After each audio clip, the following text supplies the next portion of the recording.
gravação. Isso, está gravando. Isso. Então, tá certo. Vamos começar a aula de hoje, a primeira aula da semana 6. E nós vamos começar um tema novo, que é um estudo de sistemas de equações lineares. É um tema super importante aí, no que a gente, no decorrer do curso, e agora a gente vai ter as primeiras ideias do que está acontecendo. Só para vocês terem uma visão, né? Um tipo de problema que a gente já abordou foi o seguinte: na dinâmica populacional, a gente viu que os sistemas de primeira ordem, ou que as equações de primeira ordem eram importantes. Aí a gente modelou os problemas, relacionou a taxa de crescimento com a própria população, e vimos que a função importante era a função exponencial. A gente fez uma revisão bem bonita da função exponencial, bem tranquila, e estudamos bastante aqui. Depois nós passamos para as equações de segunda ordem, e a motivação foi a segunda lei de Newton, força igual a massa vezes a aceleração. Então a gente relaciona a aceleração, que é a derivada segunda, com a derivada primeira, que é a velocidade, e com a posição do móvel, que é a própria função. E aí a gente fez uma revisão das funções trigonométricas, que eram as funções importantes naquele caso. Hoje nós vamos fazer uma revisão de matrizes, porque o que a gente vai estudar são sistemas lineares. Para vocês terem uma ideia do que é isso, deixa eu colocar aqui o que vai ser a nossa aula da segunda aula da semana. A segunda aula da semana, que vai ser a aula que a gente vai abordar da próxima vez, ela já faz uma motivação bem interessante do que sejam os sistemas. Então vamos só para vocês terem uma ideia, vamos imaginar a seguinte situação. Eu tenho duas cidades, C e D, que tem uma taxa de crescimento natural, de 5% ao ano, tanto aqui quanto aqui. Esse 5% aqui, significa que essa população cresce a 5% e essa outra cresce a 5%. Mas, além disso, além dessa, há um fluxo migratório de uma cidade para outra. Daqui, isso aqui é porcentagem ao ano, 2% migra para essa outra cidade. E dessa outra cidade, 1% migra para o outro. Uau! Então está claro aqui que a população dessa cidade C depende também da população em D. E vice-versa. A população de D depende também da população de C.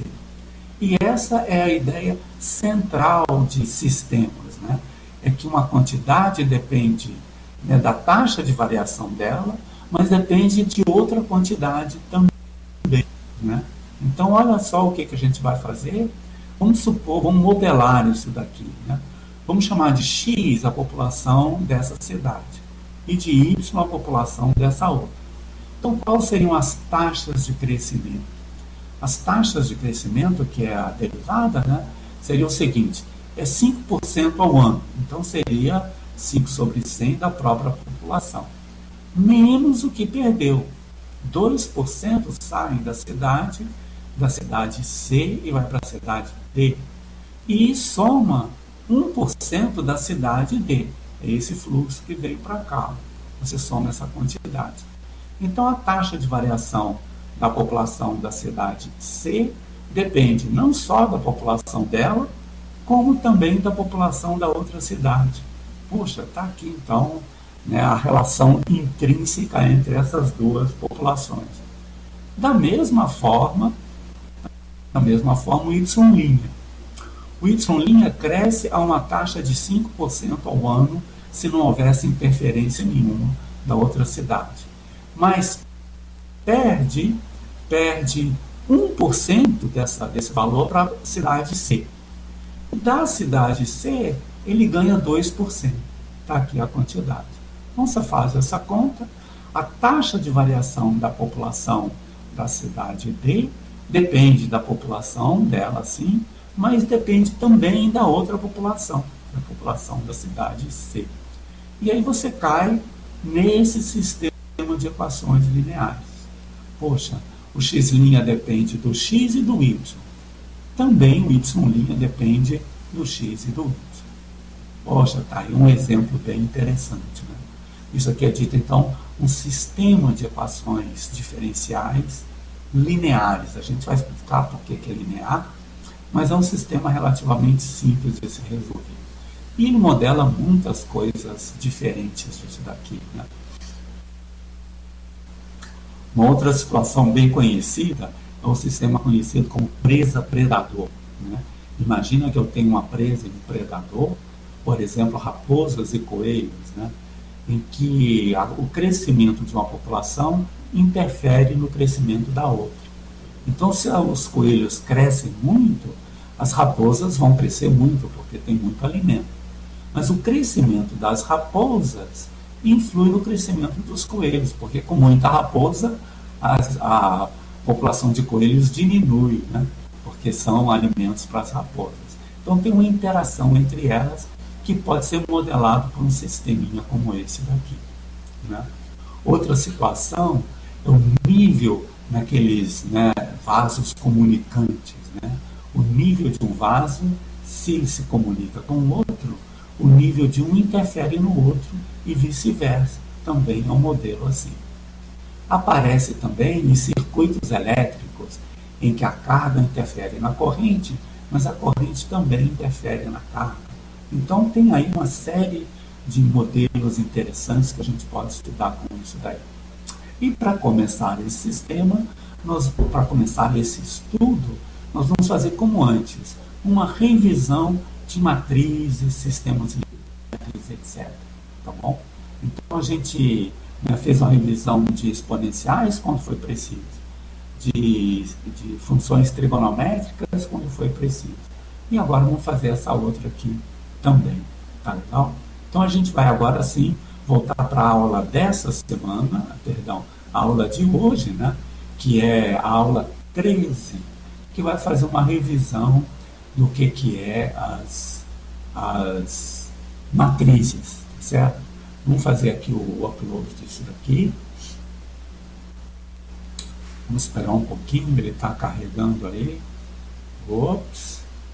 Tá certo, tá aí. Agora sim, nós estamos na aula 13 e a gente vai começar a fazer uma revisão breve do que são os sistemas lineares, né? Sistema de duas equações e duas incógnitas. É uma revisão porque supostamente vocês já viram essas coisas lá no ensino médio, né? Mas se não viram, é uma hora boa de olhar. Não só é uma hora boa de ver se é novidade, como é uma hora boa também de reolhar se vocês já conhecem isso. Porque uma segunda visão é muito mais natural do que uma primeira, né?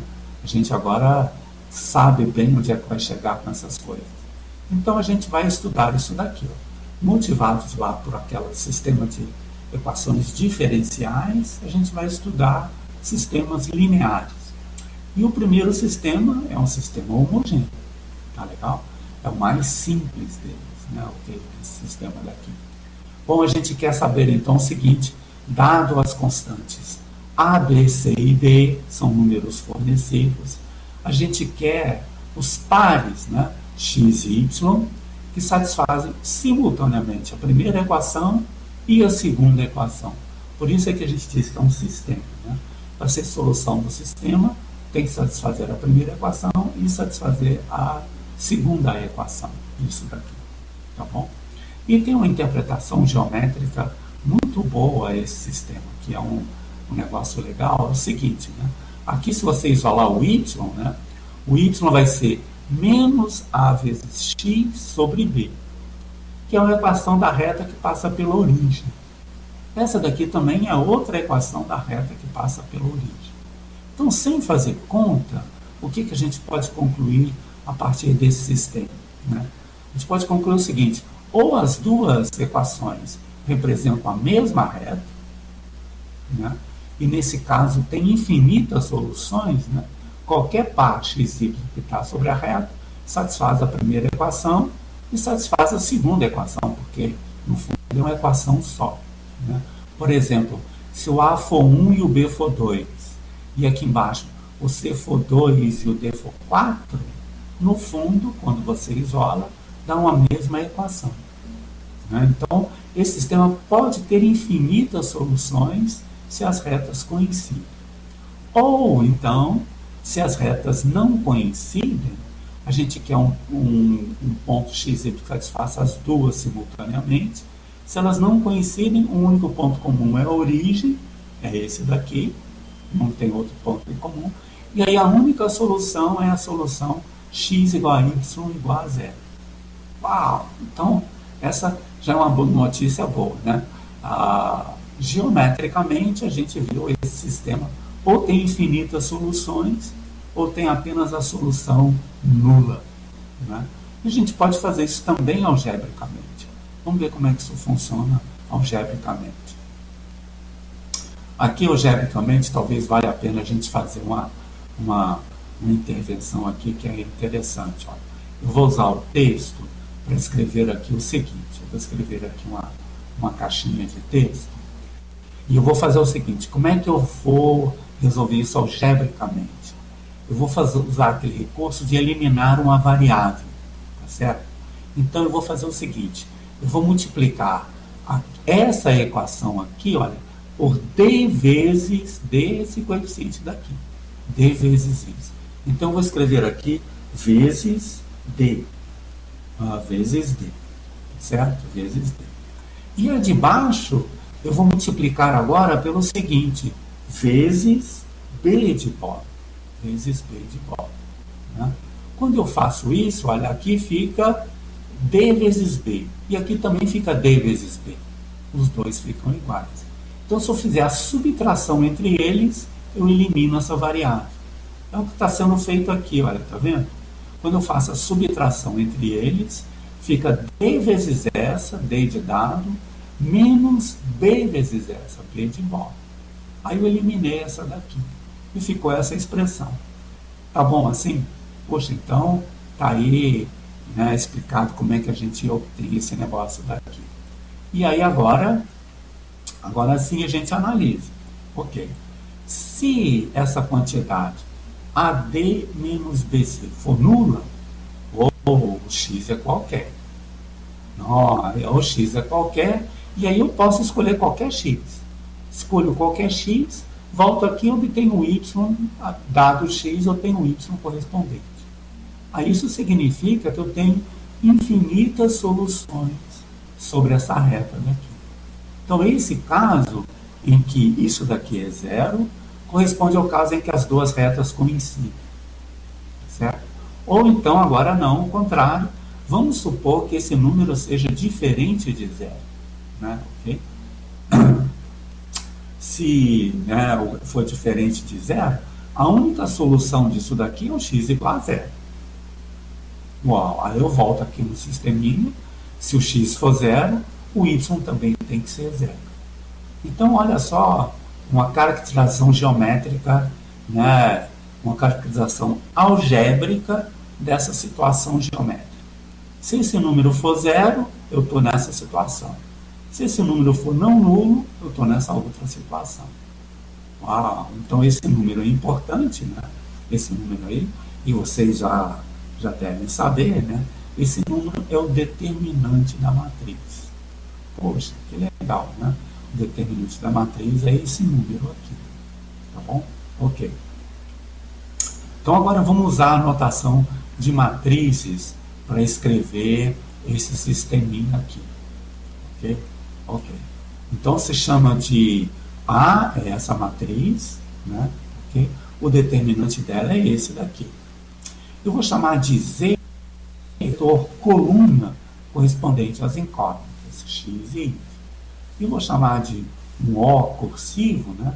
É o vetor zero, o vetor que tem zero nas duas linhas. Uma coluna e duas linhas. Aí eu uso a multiplicação de matrizes. Isso também já é uma coisa conhecida, né? Como é que eu multiplico essas duas matrizes? É essa linha vezes essa coluna, né? Fica AX mais BY. Tá? Aqui é o AX mais BY. E agora a outra, né? Eu multiplico essa linha por essa coluna. Fica CX mais DY. Essas são exatamente os lados, né, esquerdo desse sistema aqui. São os lados externos. Por isso é que é bom usar a notação de matrizes. E então, como é que você escreve aquele sistema? O AZ igual a zero. É exatamente o que está escrito aqui nesse negocinho daqui. Tá vendo? Então ficou aí essa brincadeira assim. Então isso aqui já é uma coisa boa, um sistema escrito de forma bem concisa, como sendo uma matriz vezes a outra igual a zero. Tá bom? Ok. Oi. Então, olha só o que a gente obteve, então. Ok? O que a gente viu lá em cima é o seguinte. Esse sistema possui infinitas soluções se o determinante for zero. E uma única solução se o determinante for diferente de zero. Né? É isso que a gente viu aqui antes. Né? Voltando aqui no sisteminha, a gente olhando para isso daqui, né? Se esse número for zero, o x pode ser qualquer e tem infinitas soluções. Se isso aqui for diferente de zero, o x só pode ser o zero e só tem uma solução. Então, com essa notação, você volta lá, né? Você volta aqui no sisteminha e pode concluir essa brincadeira daqui. Tá bom? Ok. Então, vamos fazer um exemplo, só para a gente brincar um pouquinho com o que está acontecendo aqui, né? Vamos considerar essa matriz com um parâmetro A. Esse parâmetro a gente vai escolher. A gente quer saber o seguinte: quais são os valores que tornam o sistema AZ igual a zero, né? Um sistema com infinitas soluções. E depois pede para a gente representar, né, no plano R2 essas soluções. Então vamos ver. Essa é fácil. A gente faz assim, né? Para ter infinitas soluções, o determinante da matriz tem que ser zero. Calcula o determinante.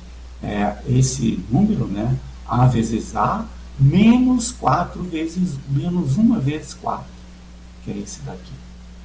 E quando que esse determinante é zero? É nesses dois casos. Ó. Tá vendo, né? Ou A é 2, ou A é menos 2. Então, nesses casos, esse sistema, o sistema AZ igual a zero, né, possui infinitas soluções. Vamos ver, para A igual a 2, aqui o sistema, né, 2x mais 4y igual a zero, é só colocar A igual a 2 aqui na matriz, né, e aqui eu tenho 1 e aqui eu coloco 2, fica esse daqui. E aí vocês percebem, uma equação é duas vezes a outra, né? A de cima é duas vezes a de baixo. Então, no fundo, é uma equação só. Né? Isso daí é igual a zero.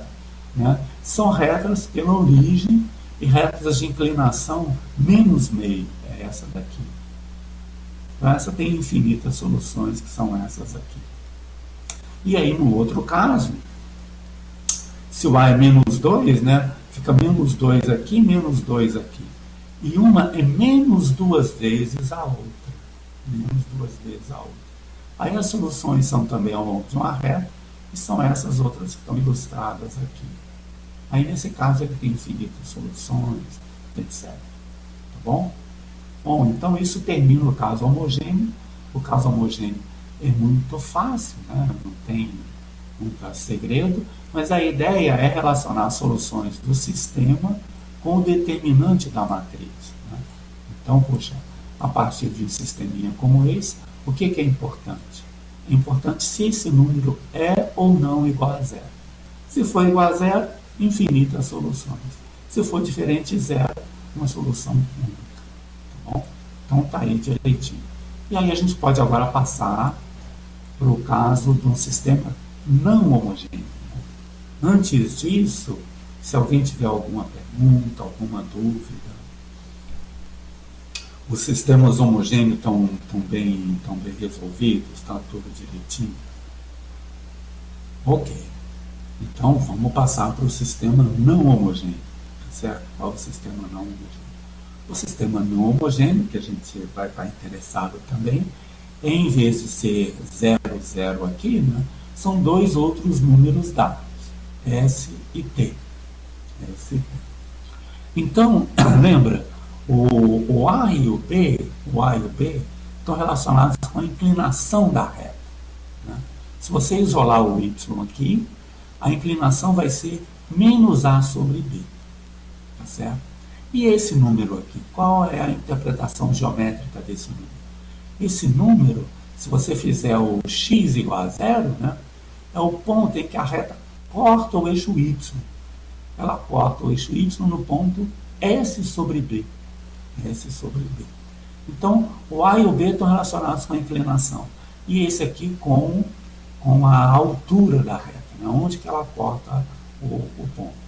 Então, sem muita cerimônia, quais são as possibilidades aqui? As possibilidades aqui são o seguinte, olha, de fato as duas equações representam uma mesma reta. Então veja, a inclinação é a mesma, né? O menos A sobre B é igual ao menos C sobre D. Menos C sobre D, a inclinação é a mesma. E além disso, elas cortam o eixo Y no mesmo ponto, que é esse daqui. Então, o S sobre B é igual ao T sobre D. T sobre D. Aí é uma mesma equação aqui. Agora, pode acontecer das inclinações serem as mesmas, mas elas cortarem o eixo em alturas distintas. Essa é uma situação que pode ocorrer. Né? Ou então pode ocorrer o seguinte, as inclinações são distintas e elas cruzam em alturas distintas disso daqui. Então agora, ao invés de duas, tem três possibilidades. E a possibilidade nova é essa daqui, né? A possibilidade nova é de você ter retas paralelas, mas distintas.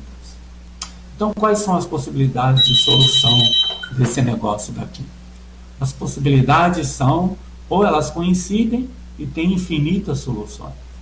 Aqui, né, tem infinitas soluções. Pode acontecer agora de não ter solução nenhuma. Né? Olha só, né? Para ter solução tem que só dizer as duas equações simultaneamente. Uma primeira equação tem que estar sobre essa reta, a reta azul. A outra tem que estar sobre a reta vermelha. E elas não se interceptam, então não tem solução. Tá legal? Ou então, o último caso, né? Em que as retas não são paralelas, aí tem uma única solução. Uma única solução. E aí, como é que a gente vê isso algebricamente? Como é que a gente faz essa brincadeira?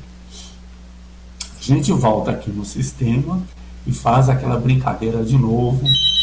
Deixa eu só... Desculpa, gente, o telefone está um pouquinho... Eu vou fazer isso daqui, ó, vezes D, essa daqui, e vou fazer essa daqui vezes B de bola. Vezes B de bola. Tá legal? Então, o que eu tenho aqui é a mesma coisa anterior. Só que antes, quando eu multiplicava, o S era 0, né? Aqui não aparecia. Mesma coisa com D. Agora vai aparecer. Vai aparecer S vezes D de dado e T vezes B de bola. Tá aqui, ó. S vezes D de dado, T vezes B de bola. Vai aparecer. Então, quando eu eliminar a quantidade Y, né, vai dar 0 aqui. Agora não. Agora eu posso fazer a mesma coisa para eliminar a variável x. Para eliminar a variável x. Como é que eu faço para eliminar a variável x? Né? Eu vou multiplicar essa aqui de baixo. Eu vou multiplicar essa aqui de baixo por A, vezes A, tá certo? E vou multiplicar a de cima vezes C. Uau! Então, olha só o que vai acontecer. Esse aqui vai ficar AC e esse aqui também AC. Quando eu fizer a diferença, some o X e fica só o Y. Então, tá aqui, olha, tá vendo? Olha, A vezes D aqui embaixo, essa menos essa daqui. menos o B vezes C. Né? E aí então vai ficar, né? O A fica multiplicado por T, está aqui, né? O A multiplicado por T, e o S fica multiplicado por C. O S multiplicado por C. Mas veja que apareceu aqui o mesmo número, né? Ele foi bom para isolar a variável X e foi bom para isolar a variável Y. Então é essa aqui a brincadeira. E agora sim, você vai poder fazer exatamente como a análise que você fazia antes, né? Quais são as possibilidades? Bom, esse aqui que é o determinante igual a zero. Se esse determinante é igual a zero, você tem duas possibilidades para esse daqui agora. Se o determinante for zero e esse número também for zero, aí o x é qualquer. Aí, poxa, o x é qualquer, eu obtenho o y depois a partir disso daqui, e eu tenho infinitas soluções. Então, aqui. Uau, então tá aí direitinho. Então, esse caso de infinitas soluções corresponde ao determinante zero e a essa multiplicação igual a zero. Tá bom? Ok. Agora, pode acontecer do seguinte, desse daqui ser zero e esse daqui não. Oxe, né? Que é o outro caso, né? Nesse caso não tem jeito, né? Se esse daqui é zero, esse lado esquerdo é zero. E o outro é não nulo, não tem x que faça milagre, né? Aí não tem solução. Isso corresponde a essa situação em que as retas são paralelas, mas são retas distintas. Elas cruzam o eixo lá em veios distintos. Tá bom?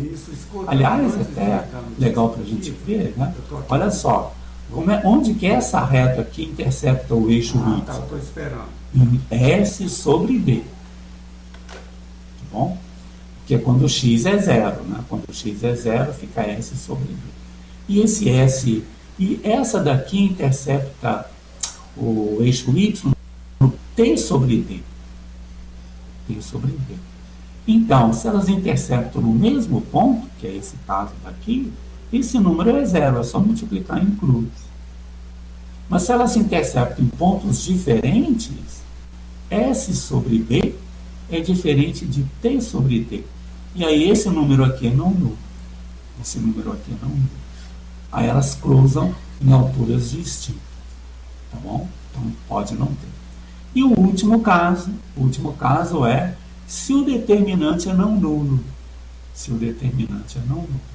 Se o determinante é não nulo, aí, puxa, o que eu vou fazer? Eu vou passar o x isolando, dividindo, vou passar o x? Não, né? Vou passar o determinante dividindo, e aqui também. Então, eu tenho a solução y. Existe uma solução y e uma solução x. Tem um único x, que é essa quantidade, porque aqui embaixo é diferente de zero. Né? E se você olhar, olha só que legal. Embaixo ficou o determinante dessa matriz. E esse aqui em cima, que número é esse? Esse número é o seguinte, eu pego a mesma matriz anterior, era A, B, C, D, e vou substituir a primeira coluna pelos termos não homogêneos. Tá aqui os termos não homogêneos, S e T. Então eu vou pegar aqui o S e o T e colocar aqui na primeira coluna e calcular esse determinante. Esse determinante dá esse número, esse é o x. E quem é o y correspondente? Mesma coisa. Está dividindo pelo determinante. E quem é esse número que apareceu aqui em cima? Esse número que apareceu aqui em cima ficou assim, ó. Era a matriz anterior, A, B, C, D, onde a segunda coluna foi substituída pelos termos não homogêneos, S e T. E esses são os valores aí da equação, né? Ok? Puxa, e não é mistério isso, porque como é que esses números, esse daqui foi obtido, por exemplo, o AT-CS, foi obtido daquele jeito, né? Multiplica essa daqui por A, aqui o A vezes T, e multiplica essa daqui por C, aqui o C vezes S, e subtrai uma da outra. Aí então está lá, né, a mesma quantidade, está feito direitinho, tá bom? Então, quais são as três situações? Se o determinante é zero, duas soluções. Ou esse determinante aqui também é zero e tem infinitas soluções, ou esse determinante é diferente de zero e não tem solução nenhuma. Ok. Se o determinante for não nulo, aí a solução é 1. E é dada por isso daqui. Tá bom? Essa regrinha é conhecida como regra de Cramer. E é muito ensinada assim, né, no ensino médio também, porque é uma maneira muito prática de você resolver. Né? Se o determinante for não nulo, ótimo, pronto, pega lá e faz a brincadeira, está tudo certo. Né? É conveniente. Agora, para sistemas maiores, ela não é uma regra assim econômica, porque você tem que fazer muitas operações. Né? Um determinante 3 por 3 é chato de ser calculado, e você tem que calcular 6 determinantes por 3. Aí fica pesado. Então, para sistemas maiores, não é a regra de Cramer que é usada, não. Mas para os sistemas bidimensionais, que é o que a gente está usando aqui, o sistema 2 por 2, ela é ótima e a gente vai usá-la bastante, tá bom? Então vamos ver como é que a gente usa isso daí. Agora vamos fazer um exemplo, né? Ok? Vamos voltar a considerar aquela matriz A4 e A4, que é uma matriz que a gente já conhece, né? Como é que as soluções desse sistema aqui, agora eu estou fazendo o AZ igual a 1, 2, é um sistema não homogêneo. Como é que as soluções desse sistema dependem do parâmetro A? E a gente vai ilustrar, né, graficamente esse caso daqui. Tá bom? Então vamos ver, né? Vamos ver lá. No caso em que o A é 2 ou menos 2, a gente já viu, nesse caso o determinante é zero. Bom, então pode ter infinitas soluções ou nenhuma. Tá bom? Vamos pegar o A igual a 2. Se o A igual a 2, olha só, se você substituir nessa matriz o A igual a 2, você cai nesse sistema. E nesse sistema você está vendo o seguinte, a equação de cima é 2 vezes a de baixo. Então, no fundo, é uma reta só, né? Okay? Uma reta que cruza o eixo y, olha, né? É quando o x é zero, né? Cruza o eixo y no ponto meio, né? Que é o mesmo que cruza esse daqui. Então, as inclinações são as mesmas e cruzam na mesma altura. Aí tem infinitas soluções. Então, nesse caso, eu tenho infinitas soluções. E nesse outro caso, em que o determinante também é zero, e eu quero estudar essa equação. Agora deu um problema, né? Porque se vocês não olharem o lado não homogêneo, uma equação é menos 2 vezes a outra. Mas se você olhar o termo homogêneo, não é verdade. Essa equação é essencialmente distinta dessa daqui. Tá vendo essa daqui? Então o determinante é zero, e se você olhar aquele número lá, que esse número é aquele ST, enfim, aquele outro termo que aparece lá, é diferente de zero. Então, nesse caso, não tem solução nenhuma desse negócio aqui. Bom, então, no segundo caso, né, que é esse determinante, as retas são paralelas, mas não coincidem e o sistema não tem solução. De fato, se você olhar as inclinações, né, as inclinações é menos meio. Bom, você passou por de lá, essa aqui tem inclinação meio. E essa aqui também tem inclinação meio. Mas essa daqui corta o eixo y no ponto menos meio, e essa daqui corta o ponto y no ponto meio. Então são distintas. Ok. Agora vamos supor que o A seja, o módulo de A seja diferente de 2. Quer dizer, então o determinante é diferente de zero. Aí, pela regra de Cramer, qual é a única solução? A única solução é 1 sobre o determinante de A, e aqui, olha, na primeira coluna, eu substituí a primeira coluna do A pela coluna dos termos não homogêneos. E aí está aqui a solução. Depende da variável A. Né? Por exemplo, se o A for 1, a solução aqui é Fica aqui em cima menos 2 divididos por menos 3. Fica 2 terços. Essa solução. E dependendo do valor, se o A for diferente, fica um valor diferente. Okay. E aí também para o Y, mesma coisa, né? Eu vou dividir pelo determinante e substituir a segunda coluna pelos termos não homogêneos, que é esses termos daqui. De fato, é esse termo que está aqui, né? É o mesmo para os dois. Está aí a variável.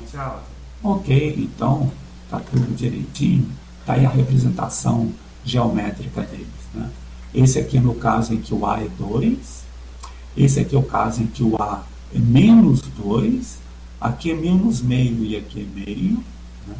E aqui está um caso em que o determinante é diferente de zero. Mas mesmo sendo diferente de zero, olha só o que é que acontece, né?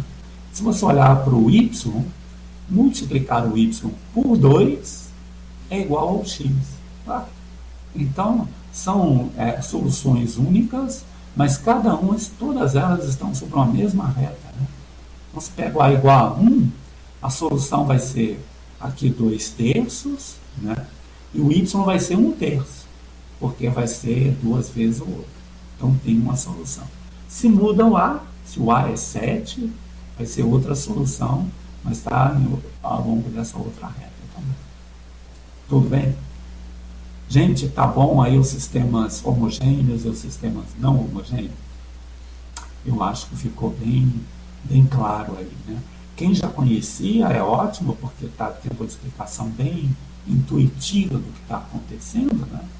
A relação da geometria com a álgebra também é importante, né? E quem não conhecia, está vendo aí pela primeira vez, eu estou esperando que está claro, não sei se é verdade, mas eu tenho que acreditar que sim, né? Ok. Agora vamos ver uma outra forma de ver esses sistemas que é muito interessante. É o que a gente chama de transformações. Nós vamos ver os sistemas lá estão relacionados com as transformações lineares, mas a gente pode pensar em transformação em geral da seguinte maneira. É como se fosse uma função de duas variáveis. Para cada ponto do plano, eu vou associar um outro ponto do plano também. Então, não só a função é de duas variáveis, no sentido de que aqui pode depender de duas variáveis, como a imagem também é duas variáveis, ou são duas variáveis. Tá bom? Então, a gente pensa na transformação do plano no plano. E as matrizes pode ser usada como um exemplo dessa transformação, né? Deixa eu tirar a minha imagem daqui, que está atrapalhando a gente a estudar aqui, né? Então, olha só, nós vamos olhar como se fosse o seguinte.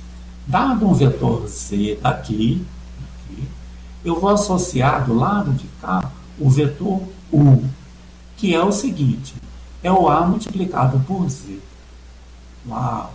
Então, eu pego por exemplo, vamos pegar o z1 aqui, aplico o a nele, chego aqui. Esse aqui, então, é o u. Então, para cada ponto daqui, eu tenho outro ponto daqui. E isso muda de acordo com a escolha que eu faço aqui do z. Né? Tá vendo? Em termos de coordenadas, quem é o vetor u? Que é essas coordenadas. É o a aplicado ao z, que fica isso daqui. Então, o S é o AX mais B e o T é o CX mais D. Essa é a imagem. Puxa, então a gente está perguntando agora sobre transformação. E sobre transformação, tem uma condição importante, deixa eu voltar lá para cima. Ops. Em termos de transformação, que é a seguinte. Ora, quando você estuda função, você está falando do domínio e da imagem. São duas coisas importantes. Nesse caso da matriz, o domínio é todo o plano. Todo o plano. E a pergunta curiosa é, bom, qual é a imagem disso? Quais são os pontos daqui que são imagens de um de cá, de um outro de cá? Por exemplo, esse ponto daqui é a imagem do Z1. Esse ponto daqui é a imagem do Z2. E assim tem vários outros. Quais são aqueles pontos que estão na imagem? Essa é que é a pergunta interessante. E aí é que entra o fato da gente estar estudando multiplicação de matrizes como essa, né? O U é uma matriz vezes o Z. E essas multiplicações por matrizes são interessantes porque elas são lineares nesse sentido daqui, né? Por que essa transformação é dita linear? Pelo seguinte, se eu fizer combinação linear de coisas do domínio, por exemplo, a combinação linear desse vetor com esse daqui. Nesse caso, está ilustrado a soma, a Z1 mais Z2. Vocês lembram como é feito a soma? É usando a regra do paralelogramo, né? Por aqui eu traço um vetor, que é uma reta que é paralela a essa. Então eu vou fazer assim, paralela a essa. E por aqui eu vou traçar uma outra que é paralela a essa daqui. Então eu vou fazer assim. O outro, eu vou fazer assim. Essa é a regra do paralelogramo. Talvez até dê para a gente representar. Eu vou fazer assim, quer ver? Eu vou escolher a cor azul para ficar direitinho aqui. Eu, por aqui, né, eu vou traçar uma reta paralela àquela outra de lá. Uau! A paralela lá, o vetor Z1, tá certo? E agora, pelo vetor Z2, eu vou traçar uma paralela àquele outro de lá, que é isso daqui. Uau! O encontro dessas duas é a soma dos dois vetores, né? E essa regra é chamada regra do paralelogramo, ok? Então, quando eu faço, em geral, você pode fazer a soma de C vezes Z1, C1 vezes Z1, C2 vezes Z2, né? E aí eu quero saber agora qual é a imagem dessa combinação linear. Se você usar a multiplicação de matrizes, é muito fácil ver que isso é isso daqui, ó. Fica C1 vezes A aplicado a Z1, mais C2 vezes A aplicado a Z2. Em palavras, isso aqui significa que a imagem de uma combinação linear é a combinação linear das imagens. Então, isso que foi feito aqui ilustrado, você pode fazer aqui, por exemplo. Como é que vai ser, né, o A aplicado a essa soma? Vai ser a soma desses dois aqui, né? Então, como é que eu vou somar esses dois? Por aqui, eu vou traçar uma paralela a esse outro vetor. Eu vou fazer assim. Está paralelo a esse vetor aqui. E pelo outro vetor, eu vou traçar uma paralela por esse daqui, uma paralela a esse. Então, eu vou fazer aqui. Uau. Aí a soma dos dois. De novo, a regra do paralelogramo, né?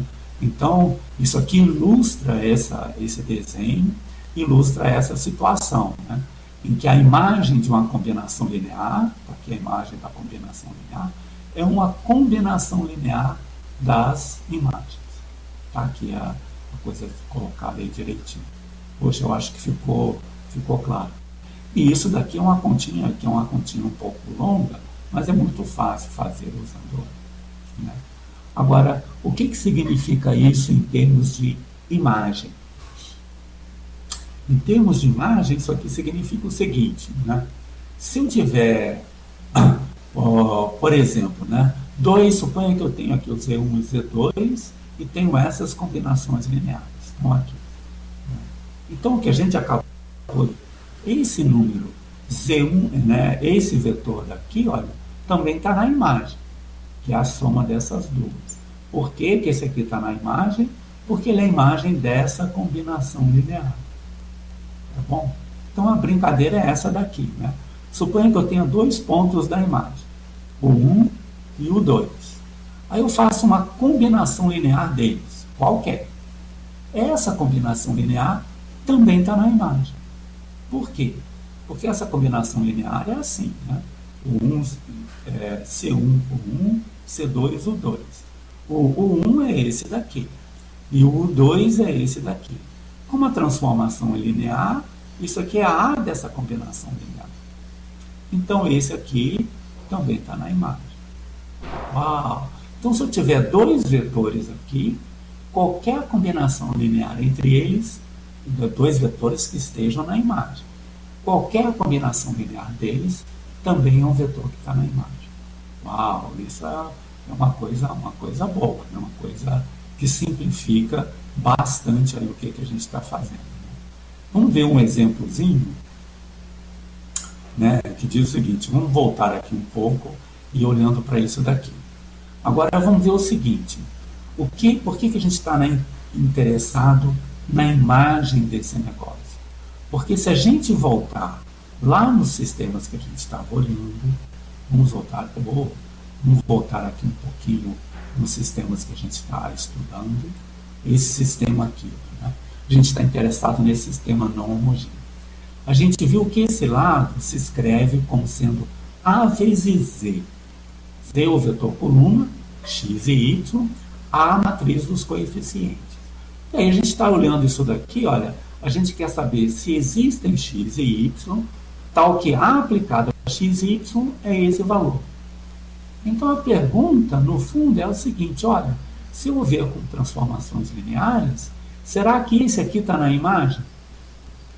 Ora, para esse aqui estar na imagem, tem que ter alguém de cá, um XY que vai nele. Mas se tem um XY que vai nele, esse XY é a solução desse sistema daqui. Uau! Então, a imagem é super importante da gente conhecer, porque ela dá a ideia para a gente lá do que está acontecendo para os sistemas lineares. Tá certo? Ok. Então, estudar a transformação é equivalente a estudar aquele sistema 2 que nós vimos. Né? Então, resolver aquele sistema significa o seguinte: será que existe, isso aqui está na imagem? Será que tem um vetor xy, tal que aplicado a esse vetor, o vetor u? Essa aqui é a pergunta. Certo? E aí, o que a gente viu? Olha o resumo, como a ópera está ficando interessante aí. Né? A ópera está ficando interessante porque, se a gente viu, se o determinante é diferente de zero, então aquele sistema 2 tem solução para todo ST. Ora, o que significa isso em termos de imagem? Significa que o vetor ST está na imagem. Né? Vamos voltar lá para a gente ver. Suponha que o determinante seja não nulo. Opa, tem que voltar mais um pouquinho. Suponha que o determinante aqui seja não nulo. A gente viu que esse sistema tem solução para todo o ST dado. Isso significa que esse vetor ST está na imagem da transformação linear. Uau! Né? Então, se o determinante for diferente de zero, a imagem é todo o R2. Poxa, é interessante ver isso aqui. Né? E se o determinante for zero? Se o determinante for zero, vamos voltar aqui para a gente ver. Né? Vamos voltar aqui um pouquinho. Deixa eu voltar aqui mais um pouco. Ok. Se o determinante for zero, é o que a gente tinha olhado daqui. Se o determinante for zero, só tem solução se isso aqui for zero. Certo? Só tem solução se isso daqui for zero. Ora, isso aqui é a equação de uma reta que passa pela origem. Né? Se você olhar o S e o T como variáveis novas, né? Isso aqui igual a zero é a equação de uma reta que passa pela origem. Então, a imagem vai ser uma reta que passa pela origem. Só tem solução se esse ponto estiver sobre a reta. E aí, então, no caso do R2, no caso em que o determinante é zero, né, você vai olhar isso daqui, ó, vamos olhar aqui de novo a transformação, né, tá aqui a transformação. Vamos ver onde é que está a transformação, só um pouquinho aqui, só um minuto. Está aqui, né? Ops, aqui, ó, transformação linear. No caso em que o determinante é zero, você pega todos os pontos daqui e olham para a imagem. Ora, só vai ter solução, ou seja, só vai estar na imagem, se o ponto estiver sobre uma reta aqui. Então, a imagem disso tudo vai ser só uma reta de cá. Poxa, é outra curiosidade. Né? Então, ele leva uma coisa de dimensão 2, que é o plano, e uma coisa de dimensão 1, que é uma reta. Poxa, tá aí as interpretações geométricas de toda essa brincadeira daqui. Né? Ok. Agora, por exemplo, vamos ilustrar esses conceitos nesse caso. Né? Você pega aquela mesma matriz que a gente tinha lá. Né? Vamos ver a imagem dessa transformação no caso em que o determinante é zero. Tá bom? Só para a gente ver. Então, olha só. No caso, o determinante é zero só nesses dois casos. Nesse caso daqui, que o A é 2, né? A matriz é essa daqui, e implica que esse negócio só tem solução se esse vetor satisfaz isso. Né? É aquele ST, né? Vamos voltar lá, o ST, aquilo, acho que a gente já viu o que é. Esse aqui é aquele outro lado, né? Vamos voltar lá para a gente ver, só para a gente ter ideia do que está acontecendo. Vamos voltar aqui. Esse, né, só tem solução se o determinante for zero, se esse daqui for zero. O D, naquele caso, tem um valor, o B tem outro, então você vai olhar isso daqui, né, só vai ter solução se isso daqui for igual a zero, que é uma reta de inclinação meio. Mesma coisa para o outro caso. Então, poxa, em termos de transformações lineares, a brincadeira é a seguinte: se o determinante for zero, a imagem da transformação linear é uma reta. E se o determinante for não nulo, a imagem da transformação linear é o plano inteirinho. Tá bom? Poxa, essa aqui é a ideia boa. E por último, a gente vai falar de uma situação super importante, que são autovalores e autovetores. A gente quer conhecer a imagem. E uma forma da gente conhecer a imagem é perguntar o seguinte. Vamos voltar lá um pouquinho. Vamos voltar aqui um pouquinho. Vamos supor o seguinte. A gente quer conhecer a imagem dessa transformação linear. Vamos apagar aqui essas observações todas para a gente ficar com uma coisa um pouquinho mais limpinha. Uma forma de estudar é o seguinte. Será que tem aqui alguma direção que é levada nela própria? Essa aqui é a pergunta que a gente vai fazer agora. Por exemplo, se A aplicada a Z1 é um múltiplo do Z1. Aqui não está aparecendo, né? Seria um múltiplo do Z1 do lado de cá. Em termos de algébricos, isso aqui significa o seguinte, né? Será que tem algum vetor V, tal que A aplicado a V é um múltiplo dele próprio? Essa aqui é a pergunta. Tá bom? Então, se houver, a gente dá um nome. A gente diz o seguinte: isso aqui é um alto valor da matriz, se existe um vetor não nulo, tal que A aplicado a esse vetor é lambda vezes o vetor. Quem está falando aqui se existir, você diz que esse vetor é um autovetor. E esse daqui é o autovalor correspondente. Esses vetores e autovetores podem ou não existir, a gente vai explicar bastante. Mas eles são tão importantes que vale a pena a gente prestar atenção no que está acontecendo. Foi feita aqui a restrição de que o V tem que ser não nulo. Se você admitir que o V pode ser nulo, então dá tudo errado, porque olha só, se você admite que o vetor V pode ser nulo, A aplicado a V dá zero. E isso é lambda vezes V para qualquer lambda. Então, qualquer número seria alto valor da função. E isso não é um conceito bom. Isso é um conceito bom. Então, a gente tem que ser diferente de zero. Tá bom? Então, o autovetor tem que ser não nulo. Mas o alto valor pode ser zero. Olha só que coisa interessante. Vamos ver esse exemplo aqui. Se o determinante for zero, então isso daqui é um alto valor da matriz. Olha que legal. O que a gente viu? Se o determinante for zero, a gente viu que esse sistema AV igual a zero tem infinitas soluções. Né? Lembra aquilo lá, né? O x podia ser escolhido qualquer, a partir do x você escolheu y e tinha toda uma reta de soluções. E aí, entre todas elas, com certeza a gente pode escolher uma que seja não nula. É só escolher um x diferente de zero. Aí, então, você tem que AV igual a zero, que é zero vezes V. Mas o V é não nulo. Então, V é um autovetor associado a esse alto valor igual a zero. Tá bom? Agora, vocês estão vendo o seguinte, que, poxa, a gente escolheu uma solução não nula e ela é um vetor. Podia escolher outra. E essa outra também seria autovetor. Né? Então, aparentemente, o autovalor é um, mas os autovetores podem ser bastante variados. De fato, olha aqui essa conta interessante. Vamos supor que A vezes V seja lambda V com V diferente de zero. Tá bom?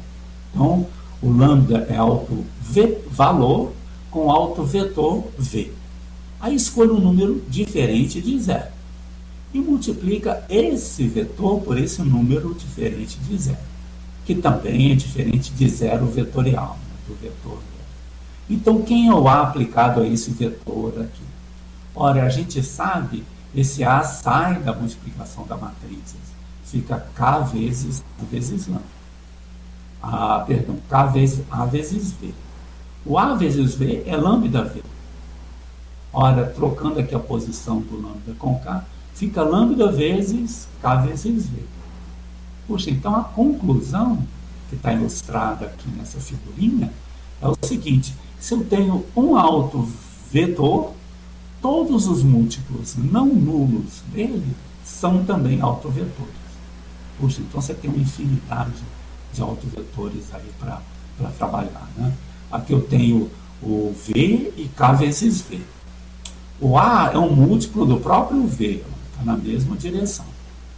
E se eu aplicar o A K vezes V, vai ser um múltiplo também do K vezes V aqui.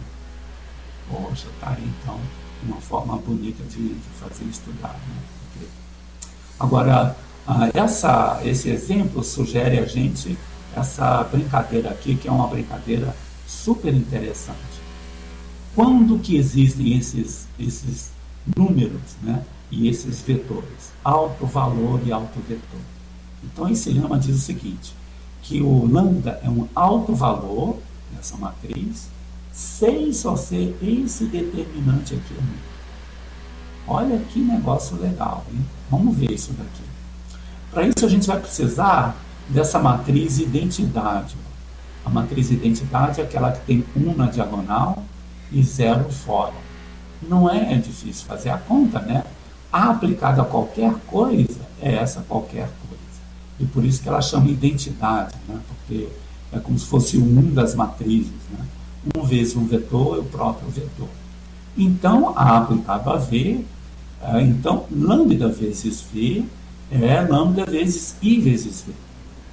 Então, olha só, se o V é um autovetor com autovalor lambda, isso aqui tem que acontecer com V não nulo. Tá bom? Aí eu passo esse daqui para o lado de lá, ó, e coloco o V em evidência. Isso significa que essa matriz aplicada ao V é zero com V diferente de zero. Ora, esse é um sistema linear, né? Okay? De duas equações, duas incógnitas. A única forma dele ter uma solução não nula é o determinante dela ser zero. Pô, cara, é fácil pra caramba, né? Então, o que a gente conclui? A gente conclui o seguinte, né?